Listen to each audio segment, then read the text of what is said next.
الف اللہ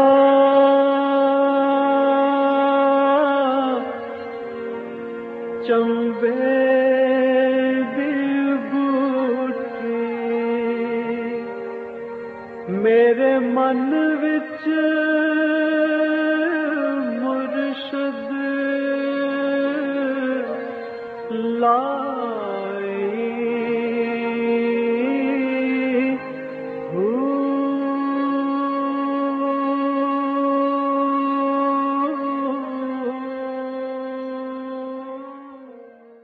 بسم اللہ الرحمن الرحیم۔ السلام علیکم، آپ دیکھ رہے ہیں پریم المرشد اور میں ہوں منور عتیق۔ ناظرین محترم، آپ کے سوالات ہوتے ہیں اور رہنمائی کے لیے ہمارے ساتھ اس پروگرام میں موجود ہوتے ہیں ہمارے بہت ہی محترم جناب حضرت امیر محمد اکرم اوان صاحب۔ آپ سلسلہ نقشبندیہ اویسیہ کے شیخ ہیں، مترجم قرآن ہیں، مفکر قرآن ہیں، شاعر ہیں، ادیب ہیں، بہت سے حوالے ہیں آپ کے تعارف کے۔ حضرت جی بہت شکریہ کہ آپ نے وقت دیا۔ سب سے پہلے تو ہم اپنے ٹاپک کی طرف آتے ہیں۔ آج کا جو ٹاپک ہے وہ گھر گھر کی کہانی ہے۔ ٹاپک یہ ہے کہ گھر کے اندر حاکم و محکوم کا اسلامی تصور کیا ہے؟ کون حاکم ہوگا، کون محکوم ہوگا؟ الحمدللہ رب العالمین والصلاة والسلام علی حبیبہ محمد وآلہ وصحبہ اجمعین۔ اعوذ باللہ من الشیطان الرجیم، بسم اللہ الرحمن الرحیم۔ یہ بڑی عجیب بات ہے، اسلام میں حاکم و محکوم کا سرے سے تصور ہی نہیں ہے۔ سرے سے، صحیح۔ یعنی جو ملک کا سربراہ ہے وہ بھی اللہ کا خلیفہ ہے، نائب ہے، حاکم نہیں ہے۔ صحیح، بالکل صحیح۔ حاکم کی اصطلاح اسلام میں نہیں ہے، صحیح۔ یعنی وہ بھی نائب ہے اللہ کا، حاکم اللہ ہے۔ صحیح۔ اللہ کے احکام اس نے نافذ کرنے، یہ اس کی ذمہ داری ہے۔ بالکل صحیح۔ تو جب وہ حاکم نہیں ہے تو نیچے کون حاکم ہو؟ گھر میں حکومت نہیں ہے، ذمہ داریاں ہیں، اور ہر ایک کی اپنی اپنی ذمہ داری ہے، اس کو جس حسن و خوبی سے کوئی ادا کرے۔ صحیح۔ مرد کو گھر میں حکومت نہیں، ذمہ داری کے اعتبار سے بالادستی ہے۔ صحیح۔ اس نے گھر کا تحفظ بھی کرنا ہے، گھر کے جملہ امور کا انجام دہی کا اہتمام بھی کرنا ہے، اور اہل خانہ کو ایک نظام کے تحت بھی رکھنے کا وہ ذمہ دار ہے کہ ہر کوئی اپنا اپنا حق لے اور دوسرے کا حق دے۔ صحیح۔ یہ اس کی ذمہ داری ہے، حکومت نہیں ہے، اسے حکومت کہنا درست نہیں ہے۔ ٹھیک ہے۔ اسی طرح اولاد کی ذمہ داری ہے کہ اپنا کام کریں، سکولنگ کا زمانہ ہے تو محنت سے پڑھیں، احساس کریں کہ والدین کتنی مشکل سے ان کے اخراجات پورے کر رہے ہیں۔ والدین کی ذمہ داری ہے کہ اولاد کی تربیت اچھی کریں، ان کی کردار سازی کریں، اور بڑی عجیب بات ہے کہ اولاد کی کردار سازی کے لیے رول ماڈل بننا پڑتا ہے۔ بالکل صحیح۔ آپ خود نہ کریں اور نصیحتیں کرتے ہیں تو ان کا کوئی فائدہ نہیں ہوتا۔ تو یہ ذمہ داریوں کی تقسیم ہے۔ عورت کو اللہ نے بڑا حساس اور بڑا نازک دل اور بڑی عجیب سی محبت کرنے والی فطرت دی ہے، اور اس کے ذمہ لگا دیا ہے کہ وہ ان ننھی منھی کلیوں کی پرورش کرے، تربیت کرے، ان کو انسانی ذائقے میں ڈھالے، بہتر انسان بنائے۔ اور انسانی بچے کو پالنا بہت محنت طلب ہے، اور بڑی مشکل سے رات دن کا آرام تک کے یہ کام ہوتا ہے۔ اب اس کے مزاج میں وہ نرمی، وہ شفقت، وہ محبت، وہ چاہیے تو یہ کام ہو سکتا ہے۔ بالکل صحیح۔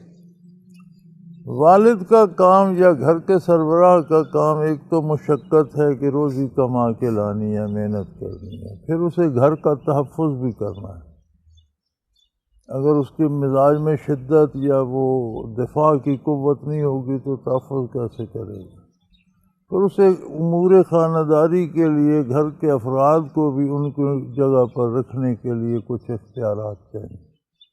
تو یہ حکومت نہیں ہے، صحیح، اپنی اپنی ذمہ داریاں ہیں، جو جس درجے میں ہے وہ اپنی ذمہ داری بحسن طریق ادا کرے، اور اس سارے کے نظام کو چلانے کا ذمہ دار گھر کا بڑا یا سربراہ ہے۔ صحیح، جب ہم اسے حکومت کا رنگ دیتے ہیں تو ایک مشکل ہو جاتی ہے سمجھنے میں کہ آخر یہ بھی ایک ہمارے جیسا گھر کا فرد ہے حکومت کے ہیں۔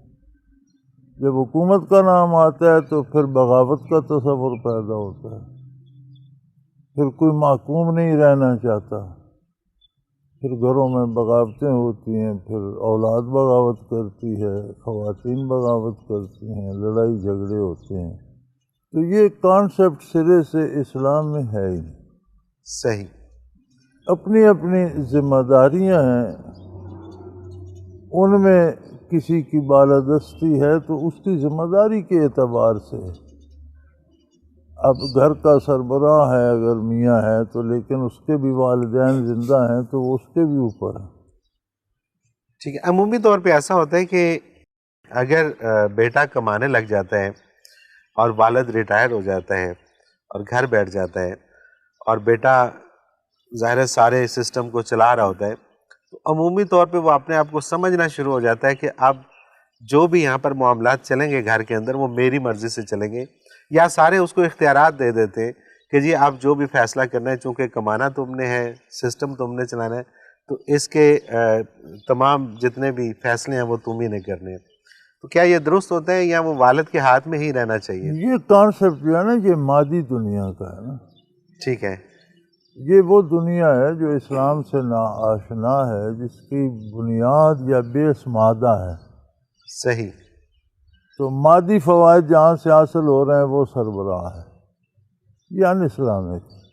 اسلام میں اس کا تصور اسلام نہیں میں ہے۔ اس کا تصور نہیں۔ بیٹا جو کچھ کما کے لاتا ہے، ایک بیٹے نے شکایت کی بارگاہ رسالت میں کہ یا رسول اللہ میں بڑی محنت سے کما کے لاتا ہوں اور میرا باپ مجھے بتاتا بھی نہیں، جو مرضی آئے جہاں مرضی آئے خرچ کر دیتا ہے۔ تو آپ صلی اللہ علیہ وسلم نے فرمایا انت و مالک لابیک، سبحان اللہ، تم اور تمہاری کمائی اس کی ملکیت ہو، سبحان اللہ، سبحان اللہ، اگر خرچ کرتا ہے تو اسے حق حاصل ہے، اس سے اللہ پوچھے گا کہ تم نے صحیح کیا یا غلط کیا، تم نہیں پوچھ سکتے۔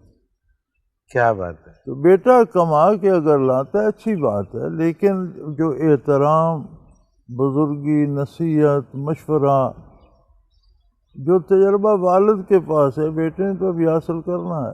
صحیح، دنیاوی اعتبار سے بھی دیکھیں تو جو بزرگوں کے پاس تجربہ ہے یا جو زندگی وہ گزار چکے ہیں وہ ابھی ہمیں تو گزارنی ہے، تو رہنمائی یا جو اقتدار یا اختیار وہ تو انہی کے پاس ہے شرعاً تو۔ صحیح، مطلب شرعی طور پہ، لیکن ہماری مصیبت یہ ہے نا جی، ہمارے بزرگوں کے پاس بھی دین کی کمی ہے اور ہمارے پاس، انہوں نے بھی زندگی تک بندی پہ گزاری جی جی، اور ہم بھی اس پہ بسر کر رہے ہیں۔ سب سے بڑی مصیبت ہماری یہ ہے کہ دینی معلومات ہی ہم سے چھوٹ گئیں اور ہم یہ سمجھتے ہیں کہ یہ ملا کی یا ایک خانوادے ہیں جن میں ملائیت ہے، ان کی ذمہ داری ہے کہ دین پڑھائیں۔ بالکل صحیح، ہم مر جائیں تو ہمارا جنازہ پڑھا دیں، مردے کو غسل دے دیں، بچہ پیدا ہو تو اذان کہہ دیں، یہ it is not over problem. تو جب تک ہم دین کو جانتے نہیں اس پر عمل کیا خاک کریں گے؟ بالکل صحیح۔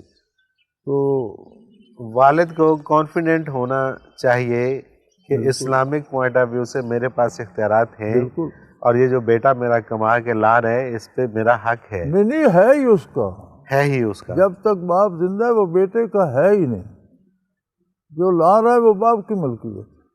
صحیح، جب بیٹا باپ کا ہے تو جو وہ لا رہا ہے وہ کس کا ہے؟ چاہے وہ شادی شدہ ہے، غیر کیسا شادی بھی ہے، شدہ ہے، اس بیٹا کی ہے، ذمہ داریاں ہیں، وہ ایک الگ بیٹا چیپٹر ہے، لیکن وہ مداخلت کرنے کا اسے اسلامی نقطہ نظر سے پورا حق حاصل ہے باپ گزارش کو ہے جب دین کہ ہوگا وہ تو باپ بھی وہاں مداخلت کرے گا جہاں مداخلت کرنی چاہیے۔ چاہیے۔ بالکل ٹھیک. اور بیٹا بھی وہاں سٹینڈ لے گا جو لینا چاہیے. بالکل صحیح. تو یہ ساری باتیں اگر پورا جو گھرانہ دین پہ چل رہا ہے تو پھر تو ایشو ہوگا ہی ہوئی نہیں. نہیں. یہ جتنے مصحف ہوتے ہیں یہ دین سے دوری کا سبب ہے، اور اس کی بنیادی وجہ یہی ہے کہ ہمارا حکومت بھی اس طرف سے بالکل بے فکر ہے کہ کوئی دین کو نصاب میں داخل نہیں کرنا، اور گھروں میں بھی بالکل دین کا کوئی اہتمام نہیں ہے. کچھ عرصہ پہلے جب تک یہ نئی روشنی کے اندھیرے نہیں چھائے تھے تو لوگ گھروں میں کچھ اہتمام ہوتا تھا، بچوں کو کچھ قاعدہ سے پارہ پڑھا دیا، کوئی بنیادی مسائل بتا دیے، کچھ نہ کچھ واقفیت دین سے ہو جاتی تھی. تو اب وہ بھی محرومی ہو گئی. تو یہ جتنے تصورات آپ زیر بحث لا رہے ہیں یہ مادی دنیا کے، بالکل صحیح. یہ جس کے پاس پیسے ہیں یہ کما کر لاتا ہے اس کی قیمت بن گئی. صحیح. تو بیس مادے پہ آ گیا نا. بالکل ٹھیک بات ہے.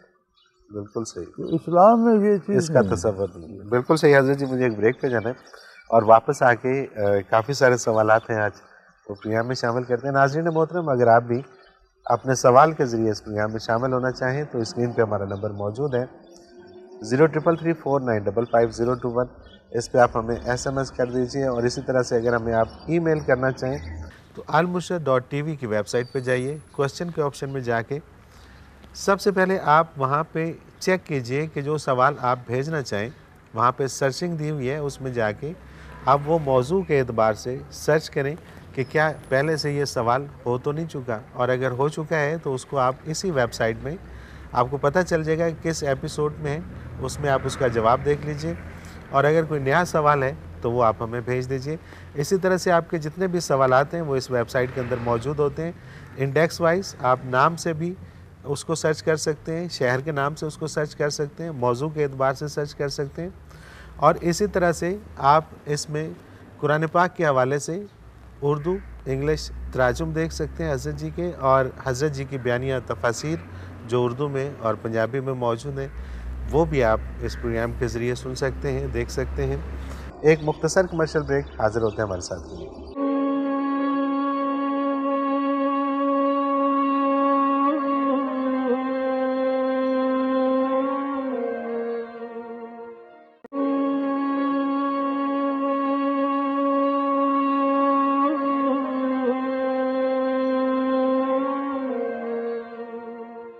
پروگرام میں ایک بار پھر خوش آمدید ناظرین محترم. آپ کے سوالات اور رہنمائی کے لیے ہمارے ساتھ موجود ہمارے بہت محترم جناب حضرت امیر محمد اکرم امان صاحب. حضرت جی سوالات کا سلسلہ شروع کرتے ہیں. حسنین اقبال ہیں سعودی عرب سے. ان کا سوال ہے کہ حضرت جی آپ نے ارشاد فرمایا تھا کہ ملکہ بلقیس کی والدہ جن تھی. اگر ایک جن سے انسان کی اولاد ہو تو کیا اس بچے میں انسانی اوصاف ہوں گے یا جناتی، چاہے وہ بچہ جن عورت سے پیدا ہوا ہو یا جن مرد سے؟ بسم اللہ الرحمن الرحیم. روایات میں ایسے ملتا ہے، اور ایک کتاب ہے اقام المرجان فی احکام جان، اس میں ملتا ہے کہ پہلی امتوں میں اس طرح کے واقعات ہوئے ہیں، اور اب بھی یہ واقعات ملتے ہیں. میں کوئی 2 سال پہلے دیکھ رہا تھا نیو یارک میں، یا مجھے یاد نہیں کسی ہیوسٹن میں یا کہاں امریکہ میں ایک بچہ پیدا ہوا جو کسی شیطان یا جن کی اولاد تھا. اس خاتون سے جن کا تعلق رہا اس سے پیدا ہوا. تو یہ ہو سکتا ہے، لیکن شریعت اسلامی میں اس کی اجازت نہیں دی گئی. صحیح. اس سے پہلے خواہ وہ اجازت ہو وہ اور بات. اسلام نے اس کی اجازت نہیں دی. اس کی وجہ یہ ہے کہ کوئی بھی عورت اگر جرم بھی گناہ بھی کرتی ہے، معاملہ ہو جاتی ہے تو کہہ سکتی ہے کہ یہ جن کی اولاد ہے. صحیح. تو اسلام میں اس کی گنجائش نہیں رکھی گئی، ورنہ یہ پہلی امتوں میں اس کے واقعات پرانی کتابوں میں ملتے ہیں. صحیح. تو چونکہ ان 14 صدیوں میں تو ایسا کوئی واقعہ نہیں کہ اس کی مثال دی جائے، لیکن ظاہر ہے جو جنوں کی اولاد ہوگی اس میں کچھ خصوصیات یا اوصاف انسانوں سے بالا تر بھی ہوتے ہوں گے. لیکن یہ اب پہلے وقتوں کی بات ہے، اب اس پہ اندازے سے باتیں کرنا کوئی مناسب نہیں، بالکل ٹھیک، بالکل صحیح بات، صحیح پیمائش نہیں ہو سکتی۔ بالکل صحیح، بالکل صحیح۔ اگر کسی اچھے انسان سے کوئی غلطی سرزد ہو جائے تو اسے درگزر کر دینا چاہیے، کیونکہ موتی اگر مٹی میں گر بھی جائے تو موتی ہی رہتا ہے۔ غلطی ہر انسان سے ہو سکتی ہے جی، اور جس سے ہو جائے اسے بھی توبہ کرنی چاہیے، اور جس حد تک ممکن ہو درگزر بھی کرنا چاہیے۔ ممکن حد تک درگزر کرنا بہتر ہے، بدلہ لینے سے معاف کرنا بہت اعلیٰ ہے۔ بعض جرائم ایسے ہوتے ہیں جن کی حدود و قیود شریعت نے مقرر کی ہیں، وہ بھی ضروری ہیں کہ اس کے بغیر بھی زندگی کا نظام نہیں چل سکتا۔ صحیح، بہرحال معاف کرنا، درگزر کرنا یہ اللہ کے نزدیک زیادہ افضل ہے۔ بالکل ٹھیک، بالکل صحیح۔ ایک اور اسی طرح کا سوال ہے، انہوں نے بھی اپنا نام نہیں لکھا۔ یہ کہتے ہیں کہ مجھے قرآن پاک حفظ کرنے کی بڑی خواہش ہے، لیکن میرا حافظہ بہت کمزور ہے، کوئی ایسا نسخہ بتا دیں۔ اللہ کریم آپ کی خواہش پوری کرے، نیک خواہش ہے، لیکن اس کا وظیفہ یہ ہے کہ اپنے عمل کو قرآن کے مطابق ڈال لیں۔ صحیح، بالکل ٹھیک، یاد بھی ہو جائے گا، یاد بھی ہو جائے گا۔ سبحان اللہ۔ ڈاکٹر کیسر ندیم اوان یہ کہتے ہیں حضرت جی میں پہلے چشتیہ سلسلے میں بیعت تھا، حضرت کا وصال ہو گیا ہے، کیا اب میں بیعت بدل کر آپ کی بیعت کر سکتا ہوں؟ ڈاکٹر گزارش یہ ہے کہ اکثریت لوگوں کی جو ہے اسے نہ بیعت کے مفہوم کا پتہ ہے نہ مقصد کا، خانہ پوری کے لیے رکھتے ہیں کہ یہ سنی سنائی بات ہے، یہ بیعت بھی ہوتی ہے تو چلو ہم نے بیعت کر لی، خانہ پوری ہو گئی۔ بیعت کی مختلف قسمیں ہیں، بیعت ہے اصلاح کے لیے، ٹوٹل تو ہوتا نہیں، اصلاح کے لیے کوئی بھی قریب عالم ہے اس کی بیعت کر لو، جو روزمرہ کے امور بتا سکے، یہ جائز ہے ناجائز ہے، یہ کر لو یہ نہ کرو۔ بالکل صحیح۔ ہمارے ہاں بیعت ہوتی ہے تصوف کی، اس میں عمر لگانی پڑتی ہے، چیزیں حاصل کرنا پڑتی ہیں، محنت کرنی پڑتی ہے، مجاہدہ کرنا، اس کی ضرورت ہو تو آ جائیں۔ رہا یہ بات کہ شیخ فوت ہو گیا تو بھئی مجھے ایک بات بتائیں کہ آپ نے ڈاکٹریٹ کرنے تک کتنے استادوں سے پڑھا؟ صحیح، تو پرائمری میں پڑھا تو مڈل میں کیوں گئے؟ ان استادوں کی بھی وہ تو مرے تو نہیں تھے، وہ تو زندہ تھے۔ بالکل ٹھیک۔ مڈل والے زندہ تھے تو آپ میٹرک میں، وہ زندہ تھے تو کالج میں چلے گئے۔ اور میرے بھائی اگر برکات یا فیض کی ضرورت ہو تو شیخ اگر 2 جماعتیں پڑھا بھی دے اور اگلی اس کے پاس رہو تو اس کے لیے بھی آگے جانا چاہیے۔ بالکل ٹھیک، بالکل صحیح۔ بچوں کے لوگ صرف خانہ پوری کرتے ہیں، بیعت ہوگی نہ کچھ لینا نہ دینا، نہ شیخ نے دیا نہ آپ نے لیا، کیا لیا آپ نے ساری عمر میں؟ اگر آپ یہ سمجھتے ہیں کہ میری بیعت تھی تو میرے دنیا کے کام ہوتے رہتے ہیں تو ویسے شرک ہے۔ بالکل صحیح، یہ تو تصور ہی ہندوؤں والا ہے۔ بالکل ٹھیک۔ دنیا کے کام تو اللہ ہر ایک کرتا ہے، بیعت تو ہوتی ہے روحانی تربیت کے لیے، اور اس کا کوئی اس میں دخل نہیں۔ اور عمومی طور پہ آج کل یہی سمجھا جاتا ہے کہ کوئی نہ کوئی پیر مرشد ہونا چاہیے، بس ٹوٹل ہونا، مطلب ٹوٹل پورا ہونا چاہیے، کوئی ہونا چاہیے بس جی۔ اب اس سے کیا فیض لینا ہے، کیسے لینا ہے، یہ پتہ ہی کسی کو نہیں، پتہ کرنا بھی کوئی نہیں چاہتا۔ اب یہ بندہ ڈاکٹر ہو گیا، پی ایچ ڈی ہو گیا یا صحیح بات ہے، میڈیسن ہو گیا تو یہ تھوڑا تو نہیں، اتنا پڑھنے تک پتہ ہی نہیں بھی کوئی نہیں، پتہ ہی نہیں بھی نہیں چلا، پتہ کرنے کو نہیں چاہتا۔ صحیح بات ہے۔ وہ صرف اس لیے رکھے ہوئے کہ جی وہ یہ پیسے لے لیں اور ہمارے دینی معاملات آپ دیکھتے رہیں، آپ جانے اور آخرت ہمیں کچھ نہ کیے، ہم ادھر سرجری کر رہے ہیں، بس ہمیں وہ کرنے دیں۔ ایم عتیق ہیں کراچی سے، کیا آوازیں فنا نہیں ہوتی؟ اگر نہیں ہوتی تو یہ کون سے عالم میں موجود ہوتی ہیں؟ میرے بھائی اللہ کریم کے ہاں ریکارڈ سارے موجود ہیں، فنا ہونے کا سوال پیدا نہیں ہوتا۔ تو آج کی سائنس بھی کہتی ہے کہ اسی فضا میں جب سماوی میں ساری آوازیں موجود ہیں، اور کوشش ہو رہی ہے کہ انہیں فضا سے ریکارڈ کیا جائے۔ اب وہ کب کامیاب ہوتی ہے یہ الگ بات ہے۔ ایگزیکٹلی، بالکل صحیح بات ہے۔ اور اس کو الگ الگ کرنے کے بارے میں سوچا جا رہا ہے کہ آوازوں کو کس طرح سے پہچان میں لایا جائے۔ یہ تو اب آج کی سائنس کر رہی ہے، سائنس اس پہ بات کرے۔ ٹھیک، علم لدنی کیا ہے اور اسے کیسے حاصل کیا جاتا ہے؟ جب یہ ہے ہی لدنی تو پھر حاصل کرنے کا سوال پیدا نہیں ہوتا۔ لدنی کا مطلب یہ ہے کہ اللہ کریم اپنی مرضی سے اپنی طرف سے عطا کر دے، سبحان اللہ، اس میں کوئی بندے کی محنت، کوئی کاوش، کوئی کوشش، کوئی استاد، کوئی شاگرد، کچھ نہیں ہوتا، اللہ کی طرف سے عطا ہو جاتا ہے۔ جیسے انبیاء علیہ السلام کو عطا ہوتا ہے، انبیاء کا سارا علم لدنی ہوتا ہے، صحیح، نبوت کا سارا علم وہی سے آ جاتا ہے، اللہ کی طرف سے آ جاتا ہے۔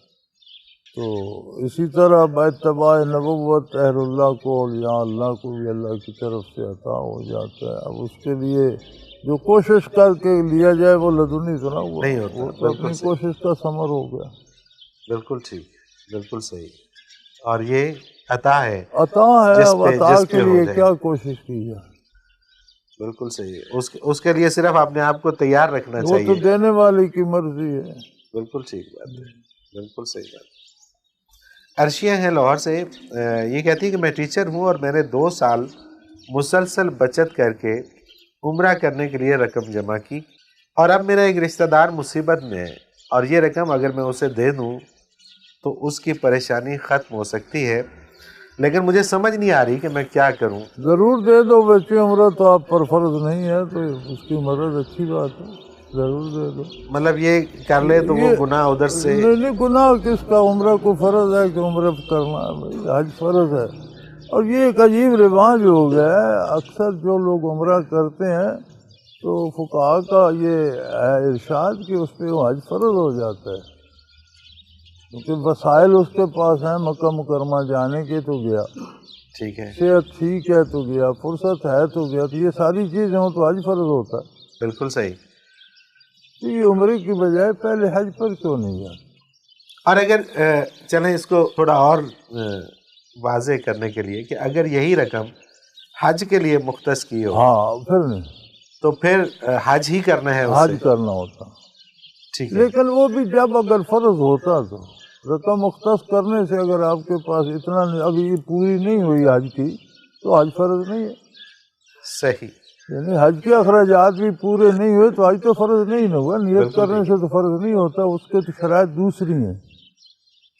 نیت تو ہر کی بندہ کیے بیٹھا ہے کہ میں حج کر لوں، نیت سے تو فرض نہیں ہوتا، اس کے فرائض سے وسائل ہوں، کوئی آنے جانے میں رکاوٹ نہ ہو، کوئی مشکلات نہ ہوں، کوئی مختلف عوارض نہ ہوں تو حج فرض ہو جاتا ہے۔ تو حج فرض نہیں ہے اور کچھ رقم ہے تو کسی ضرورت مند کی مدد کر دی تو اس سے شاید زیادہ ثواب مل جائے۔ صحیح، مقصد تو اللہ کی رضا ہے نا۔ بالکل صحیح، بالکل ٹھیک ہے۔ یہ انہوں نے بھی نام نہیں لکھا، لیکن یہ کہتے ہیں کہ اگر انسان کوئی چیز سچے دل سے حاصل کرنا چاہتا ہو اور اس چیز کے حاصل ہونے کی صورت نظر نہ آتی ہو تو کیا کرنا چاہیے؟ اب کیا چیز کرنا چاہ رہے ہیں حاصل وطنی؟ اصل خواہشات دنیا ہوتی ہیں اور اصل کیا ہوتا ہے؟ اس لیے کہ آخرت میں کوئی ریسٹرکشن، کوئی پابندی ہے نہیں کہ کوئی حاصل کرنا چاہتا ہے تو حاصل نہیں ہوتی۔ بالکل صحیح بات ہے۔ یہ شرط جو انہوں نے رکھی ہے، یہ دنیا میں کوئی شادی کرنا چاہتے ہوں گے یا کوئی اور کوئی ایسا مسئلہ ہوگا، عموماً یہ ایسے کیس محبت کے ہی ہوتے ہیں جو بتاتے بھی نہیں اور چھپاتے بھی ہیں، اور یہ محبت بھی بناوٹی اور وقتی ہوتی ہے، آنر کا مسئلہ ہوتا ہے، میں کہہ بیٹھوں یہ مل جائے تو پھر جی بھر جاتا ہے۔ تو بھائی میاں اللہ نے متبادل بنائے ہیں، صحیح بات ہے، آرام سے شادی کر لو۔ صحیح بات ہے، صحیح بات ہے، اس پہ مرے جانے کی ضرورت نہیں پشتوں کی ایک کہاوت ہے کہ جس پہاڑ میں راستہ نہیں ہے اس کی چوٹی پہ رستہ ہوتا ہے۔ جی ہاں، وہاں سے نکل لو، ٹھیک بات۔ تو متبادل اللہ نے بنائے ہیں، دین کا تو متبادل نہیں ہے اور دین کے حصول کی کوئی مشکل نہیں ہے، کیونکہ جو آپ کر نہیں سکتے اس کے مکلف نہیں ہے، جو کر سکتے ہیں وہ ضرور کریں، تو دین کے اصول میں تو کوئی مشکل نہ رہی۔ بالکل ٹھیک بات۔ یہ خواہشات دنیا ہیں، بچے ان کے متبادل ملتے ہیں اور آپ دوسرے راستے سے اتنا دل پہ لینے کی ضرورت نہیں ہے، ضرورت بالکل دوسرے راستے سے گزر۔ حضرت جی مجھے ایک بریک پہ جانا ہے اور واپس آ کے کچھ اور سوال ہیں وہ شامل کرتے ہیں۔ ناظرین محترم، اگر آپ بھی اپنے سوال کے ذریعے اس پروگرام میں شامل ہونا چاہیں تو اسکرین پہ ہمارا نمبر موجود ہے 0333455021، اس پہ آپ ہمیں SMS کر دیجئے، اور اسی طرح سے اگر ہمیں آپ ای میل کرنا چاہیں تو almurshed.tv کی ویب سائٹ پہ جائیے، کوسچن کے آپشن میں جا کے سب سے پہلے آپ وہاں پہ چیک کیجئے کہ جو سوال آپ بھیجنا چاہیں وہاں پہ سرچنگ دی ہوئی ہے، اس میں جا کے آپ وہ موضوع کے اعتبار سے سرچ کریں کہ کیا پہلے سے یہ سوال ہو تو نہیں چکا، اور اگر ہو چکا ہے تو اس کو آپ اسی ویب سائٹ میں آپ کو پتہ چل جائے گا کہ کس ایپیسوڈ میں ہے، اس میں آپ اس کا جواب دیکھ لیجئے، اور اگر کوئی نیا سوال ہے تو وہ آپ ہمیں بھیج دیجئے۔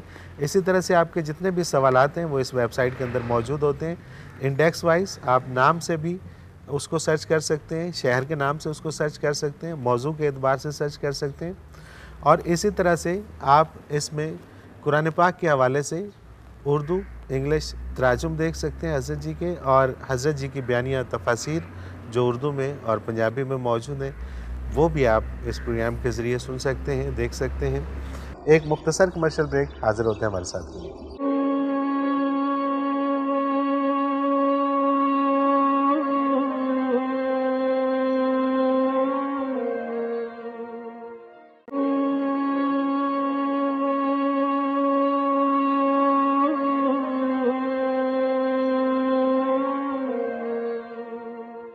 پروگرام میں ایک بار پھر خوش آمدید ناظرین محترم، آپ کے سوالات اور رہنمائی کے لیے ہمارے ساتھ موجود ہمارے بہت ہی محترم جناب حضرت امیر محمد اکرم امان صاحب۔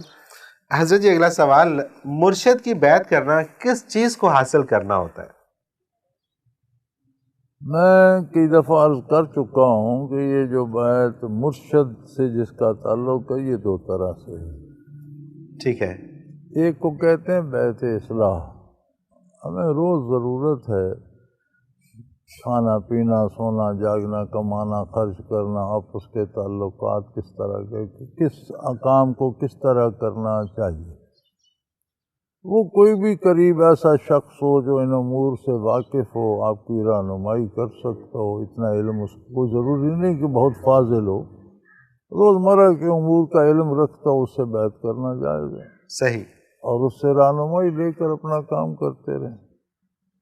دوسری بیعت ہوتی ہے بیعت تصوف، یا دلوں کو روشن کرنے کی، یا حصول روحانیت کی، روحانی برکات کی۔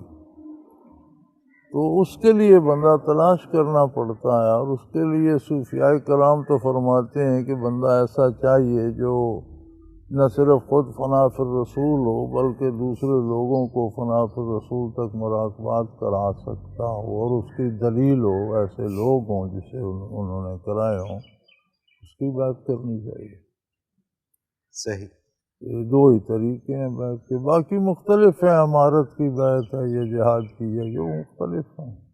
مرشد کی بیعت کے یہ دو ہی ہیں۔ ٹھیک ہے، اصلاح لینا اور حصول فیض۔ بالکل صحیح۔ عبداللہ حسن نقوی، اسی سے جو ملتا جلتا ان کا بھی ہے کہ یہ کہتے ہیں کہ حضرت بلے شاہ نے فرمایا کہ مرشد وہ ہے جو گور یعنی قبر کا فکر ختم کر دے۔ اس سے کیا مراد ہے؟ قبر کا فکر کیسے ختم؟ قبر کا فکر ختم ہو جاتا ہے جب آپ شریعت کے حدود کے اندر زندگی بسر کرتے ہیں۔ بالکل ٹھیک بات ہے۔ بالکل اسی طرح سے جس طرح آپ اگر موٹر وے پہ جا رہے ہیں اور 120 کی سپیڈ ہے تو آپ کو کیمرے کا فکر نہیں رہتا، کیونکہ آپ حدود کے اندر چل رہے ہیں۔ جب آپ زندگی شریعت کے اندر مرشد آپ کی ڈھال دیتا ہے تو قبر کا ڈر نہیں رہتا۔ سبحان اللہ، ادھر دھیان ہی نہیں جاتا، وہ پتہ ہوتا ہے کہ ہم اندر ہی اندر ہیں۔ عبدالجبار جنیجو شیخو پورہ سے یہ کہتے ہیں کہ دوسری شادی کرنے کے لیے کیا بیوی کی اجازت لینا ضروری ہوتا ہے؟ نہیں، اللہ کی طرف سے اجازت ہے، بیوی پھر اللہ سے اوپر چلی گئی، کیا وہ اس سے دوبارہ پوچھنا ہے؟ اچھا، بیگم کی اجازت لینا ضروری نہیں؟ کوئی ضروری نہیں، لیکن جو شرط اللہ کی ہے وہ بڑی سخت ہے۔ فَانْكِحُوا مَا طَابَ لَكُم مِّنَ النِّسَاءِ مَثْنَىٰ وَثُلَاثَ وَرُبَاعَ، اگر تم چاہتے ہو 2 شادیاں کرو، 3 کرو، 4 تک کر سکتے۔ صحیح۔ آگے شرط ہے وَإِنْ خِفْتُمْ أَلَّا تَعْدِلُوا، اگر تمہیں یہ خطرہ ہو کہ تم عدل نہیں کر سکو گے، فَوَاحِدَةٌ، پھر ایک کرو۔ بالکل ٹھیک۔ اب 2 شادیاں کرو تو کیفیات قلبی تو آپ نہیں بانٹ سکتے۔ صحیح۔ دونوں کا لباس ایک سا ہوگا، دونوں کے گھر ایک سے ہوں گے، دونوں کو ٹائم ایک سا ملے گا، دونوں کی عزت ایک سی ہوگی، دونوں کے اخراجات ایک سے پورے ہوں گے، دونوں سے اولاد ہے تو ان کو ایک طرح سی سہولتیں، ایک طرح کی تعلیم۔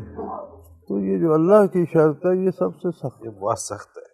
ممکن نہیں ہے کہ اس طرح سے انسان اتنا دیانتداری سے تو انصاف فرمایا کرے۔ اگر یہ نہ کر سکو تو پھر ایک ہی کافی۔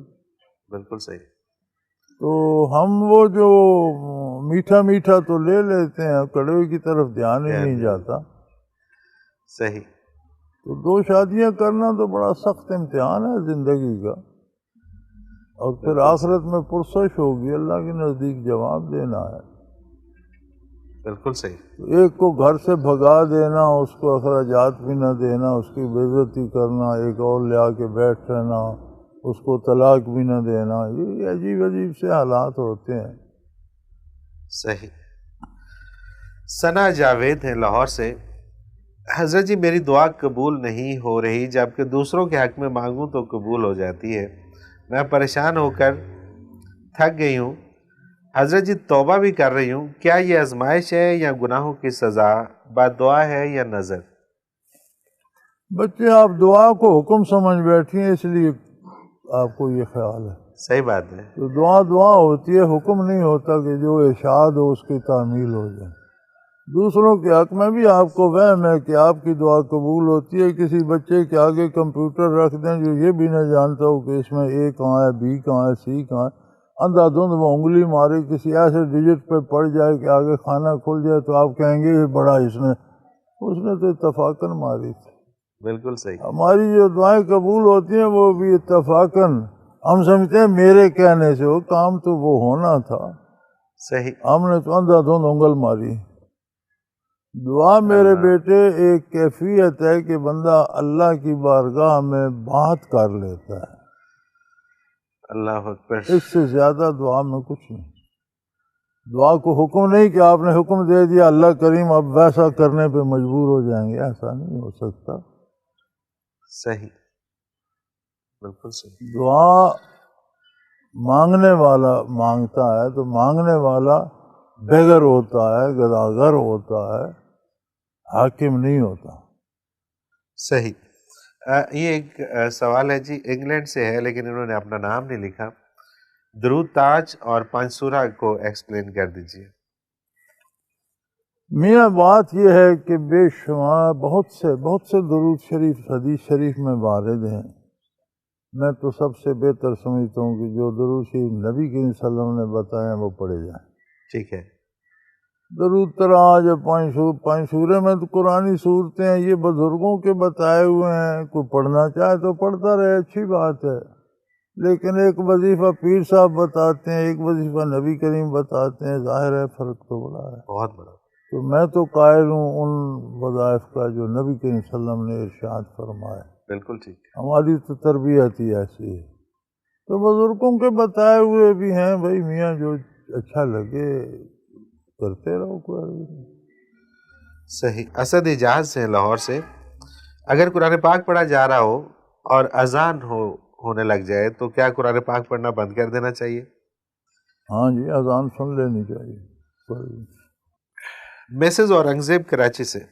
نیل پالش کے ساتھ نماز ہو جاتی ہے یا نہیں ہوتی؟ اور دوسرا یہ کہ کہا جاتا ہے کہ اگر نیل پالش لگی ہو اور انتقال ہو جائے تو جسم سے نیل پالش نہیں اترتی، اور یوں میت کو غسل نہیں دیا جا سکتا، مطلب میت کو اگر غسل دیتے ہیں تو وہ غسل نہیں ہوتا، کیا یہ درست ہے؟ ہاں درست ہے بچے۔ نیل پالش جو ہے بچے یہ کور بن جاتا ہے ناخن کے اوپر، اس کے نیچے پانی نہیں جاتا، ٹھیک ہے۔ تو ناخن خشک رہ جاتا ہے۔ اگر آپ نے وضو کر کے نیل پالش لگائی تو جب تک وضو ہے نماز میں، نیل پالش سے نہیں ہوتی، اس لیے نہیں کہ اگر دوسرا وضو کرنا ہے تو ناخن پر تو کور ہے، تو نیچے پانی نہیں جائے گا، گیلا نہیں ہوگا تو وضو کیسے ہوگا؟ صحیح، بالکل ٹھیک۔ مطلب اس میں نیل پالش وہ ایلیمنٹ نہیں ہے کہ نیل پالش کوئی غلط چیز ہے؟ نہیں، غلط یہ ہے کہ وہ جب کور کر لیتی ہے بالکل صحیح، تو واٹر پروف قسم کی چیز ہوتی ہے، اس کے اندر پانی نہیں جاتا۔ اب آپ نے مہندی کا رنگ لگا لیا ناخنوں پر تو کوئی نہیں، وہ کور نہیں ہوتا، اس سے ناخن تو گیلے ہو جاتے۔ صحیح۔ تو آپ بے شک مہندی لگا کے وضو کرتے رہیں تو ناخن تو بھیگ جاتے ہیں۔ تو نیل پالش کا قصور کوئی بھی، آپ خاتون کے ناخن پہ آٹا گوندھ رہی، آٹا لگا ہوا ہے، خشک ہو گیا، تو وضو کیا یا ہاتھ دھوئے تو جب تک وہ آٹا نہیں اترتا وہ نہیں ہوگا، چونکہ وہ نیچے سے ناخن گیلا نہیں ہوگا۔ صحیح، بالکل صحیح، اسی طرح میت کو اگر نیل پالش لگی تھی غسل کیسے ہوگا جب تک وہ اتارے نہیں؟ صحیح، بالکل ٹھیک ہے، تو وہ بچے اس کا سبب یہ ہے کہ وہ ناخن پہ کور آ جاتا ہے نا، تو وہ واٹر پروف ہوتی ہے، اس کے اندر تو پانی جاتا نہیں۔ صحیح، تو میت کو لگی ہوئی ہے یا زندہ بندے نے لگائی ہوئی ہے تو وہ تو ہاتھ دھوئے گا تو ہاتھ پاک نہیں ہوں گے، وہ ہاتھ تو خشک رہے گا۔ بالکل ٹھیک، بالکل وضو صحیح، کرے گا تو وضو نہیں ہوگا۔ صحیح۔ محمد یونس ہیں دوحہ قطر سے، یہ کہتے ہیں حضرت جی میری گزارش ہے آپ سے کہ تفسیر مکمل ہونے کے بعد سیرت النبی پر بھی کتاب لکھیے تاکہ ہم جیسوں کی مزید رہنمائی ہو سکے۔ بٹ دعا کریں اللہ توفیق دے، بڑا نازک موضوع ہے اور بے شمار لکھا گیا ہے اس پر، بڑا وسیع موضوع ہے، اللہ توفیق دے۔ تفسیر تو اب قریب الختم ہے انشاءاللہ، دیکھو خیر ہو۔ صحیح، لیکن ارادے میں ہے کہ اللہ توفیق دے تو دل تو بڑا چاہتا ہے، صحیح، نازک معاملہ بھی ہے بہت، چیزیں حضور کی طرف منسوب کرنا اتنا آسان نہیں، بڑی تحقیق اور بڑی ذمہ داری چاہیے۔ اصل میں جو لوگ آپ کی تفاسیر پڑھتے ہیں یا سنتے ہیں ان کی پھر یہ خواہش ہوتی ہے کہ جس طرح سے قرآن پاک کو بالکل آسان لفظوں میں آپ نے سمجھا دیا، اسی طرح سے سیرت النبی کے اوپر بھی اگر آپ لکھیں گے کریم کی توفیق ہے، اگر اللہ نے توفیق بخشی، یہ سعادت بھی اس نے بخشی تو اس کا کرم ہے۔ دل تو چاہتا ہے، ڈر بھی لگتا ہے، صحیح، بہت نازک معاملہ ہے، چیزوں کو حضور کی طرف منسوب کرنا اتنا آسان نہیں ہے، بڑی تحقیق، بڑی جستجو چاہیے۔ صحیح، واقعات کو، حالات کو حضور اکرم صلی اللہ علیہ وسلم کی طرف منسوب کرنا بڑا۔ اور یہ جو آج کل ہم دیکھتے ہیں کہ فیس بک دیکھیں یا واٹس ایپ دیکھیں، اس کے اوپر انٹرنیٹ کے اوپر، موبائل فونز کے اوپر، تو وہ کوئی پتہ نہیں ہوتا کہ یہ واقعتاً حدیث ہے یا واقعتاً یہ قول ہے۔ میں تو نہیں پڑھتا کبھی کمپیوٹر پہ یا موبائل پہ یا انٹرنیٹ پہ جو منسوب باتیں حضور کی طرف، حضور کی ذات تو اللہ معاف کرے بہت بلند ہے، جو یا اللہ یا صحابہ کی طرف منسوب اقوال ہے میں تو وہ بھی نہیں پڑھتا، کیونکہ اکثر فیک ہوتے۔ صحیح، کیونکہ یہ بہت بڑا ایک میں تو پڑھتا ہی نہیں، جھوٹ بولنا بھی عیب ہے، جھوٹ سننا بھی عیب ہے، جھوٹ پڑھنا بھی عیب ہے، تو ان میں اکثر فیک ہوتے ہیں، میں تو نہیں پڑھتا۔ اگر کوئی سچ ہے تو رہ گیا وہ خیر ہے، جھوٹ ذہن میں ڈال دیا تو زیادہ نقصان دہ ہے، بالکل ٹھیک میں تو بات، پڑھتا ہی نہیں۔ بالکل صحیح بات ہے، اور اس سے بچنا چاہیے۔ میں تو نہیں پڑھتا، میں تو بالکل قریب نہیں جاتا، کیونکہ اس کی کوئی سند نہیں ہوتی، کوئی نہیں جی، بالکل لوگ خود سے ہی بیٹھ کے من گھڑت ایک چیزوں کو خود کسی گھڑ سے کے تب منسوب پھر کرتے، اسے ہزاروں آگے لے کے اسے آگے چلا۔ جی ہاں، اور وہ اس طرح سے پھیل رہا ہوتا ہے، اور نیچے یہ لکھا ہوتا ہے کہ جی اگر آپ یہ نہیں کریں گے تو یہ نقصان ہوگا، یہ کریں گے جو تو ہونا ہے ہوگا، صحیح، جو ہونا ہے ہو کے رہنا ہے، وہ اللہ کے فیصلے ہیں، وہ کچھ کرنے نہ کرنے سے نہیں بدلتے۔ بالکل صحیح، بالکل صحیح۔ حضرت جی بہت شکریہ، آپ نے وقت دیا، ہمارے پروگرام کا وقت اپنے اختتام کو پہنچ رہا ہے۔ ناظرین محترم، اگر آپ بھی اس پروگرام میں اپنے سوال کے ذریعے شامل ہونا چاہیں تو اسکرین پہ ہمارا نمبر موجود ہے، آپ نوٹ فرما لیجئے، 033349550221، اس پہ آپ ہمیں SMS کر سکتے ہیں اپنا سوال، اور ہمیں ای میل کرنا چاہیں تو almurshed.tv کی ویب سائٹ پہ جائیے، کوسچن کے آپشن میں جا کے سب سے پہلے آپ وہاں پہ چیک کیجئے کہ جو سوال آپ بھیجنا چاہیں، وہاں پہ سرچنگ دی ہوئی ہے، اس میں جا کے آپ وہ موضوع کے اعتبار سے سرچ کریں کہ کیا پہلے سے یہ سوال ہو تو نہیں چکا، اور اگر ہو چکا ہے تو اس کو آپ اسی ویب سائٹ میں آپ کو پتہ چل جائے گا کہ کس ایپیسوڈ میں ہے، اس میں آپ اس کا جواب دیکھ لیجئے، اور اگر کوئی نیا سوال ہے تو وہ آپ ہمیں بھیج دیجئے۔ اسی طرح سے آپ کے جتنے بھی سوالات ہیں وہ اس ویب سائٹ کے اندر موجود ہوتے ہیں، انڈیکس وائز آپ نام سے بھی اس کو سرچ کر سکتے ہیں، شہر کے نام سے اس کو سرچ کر سکتے ہیں، موضوع کے اعتبار سے سرچ کر سکتے ہیں، اور اسی طرح سے آپ اس میں قرآن پاک کے حوالے سے اردو، انگلش تراجم دیکھ سکتے ہیں حضرت جی کے، اور حضرت جی کی بیانیہ تفاسیر جو اردو میں اور پنجابی میں موجود ہیں وہ بھی آپ اس پروگرام کے ذریعے سن سکتے ہیں، دیکھ سکتے ہیں۔ اس کے ساتھ ہی آج کے پروگرام کا وقت اپنے اختتام کو پہنچا، منور عتیق کو اجازت دیجیے، اللہ حافظ۔ لا